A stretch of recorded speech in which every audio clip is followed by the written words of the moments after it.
Why the Japanese tend to eat alone in the bathroom. The Japanese consider tipping rude. They sleep everywhere, at cafes, stores, and subways. They even nap in capsules that are no bigger than coffins. The Japanese also pity laugh and eat in bathrooms. Let's find out why. The Japanese solo culture is on the rise. Toilet meals, or benjo meshi, are ubiquitous in Japan. This practice was started by socially inept students. It was then adopted by unmarried employees. The toilet meal has spread to the West as well, but it's by no means a positive trend. Teenagers and adults are afraid of bullying so much that they lock themselves in bathrooms. Bringing along a companion is rare, but it does happen. This practice is very unhygienic. There are as many as 78,000 bacteria and viruses in public bathrooms. An average toilet bowl has 3 million bacteria per square inch. Several Japanese institutions ban benjo meshi. Posters mention it along with graffiti and smoking. They also warn students about security cameras.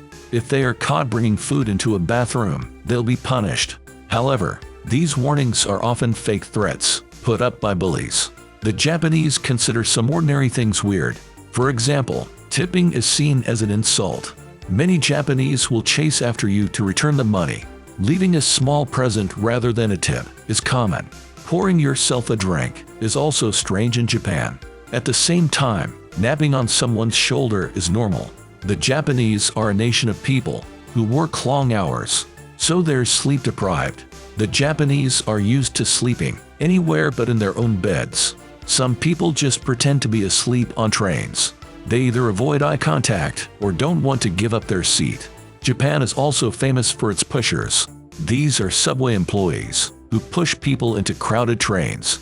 They usually wear white gloves and hats.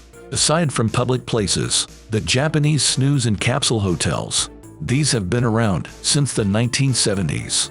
A one-night stay costs up to $65. Capsule hotels are popular with traveling businessmen or late-night partygoers. These capsules aren't much bigger than coffins. Claustrophobic people should avoid them at all costs. The beds are arranged side by side and on top of each other.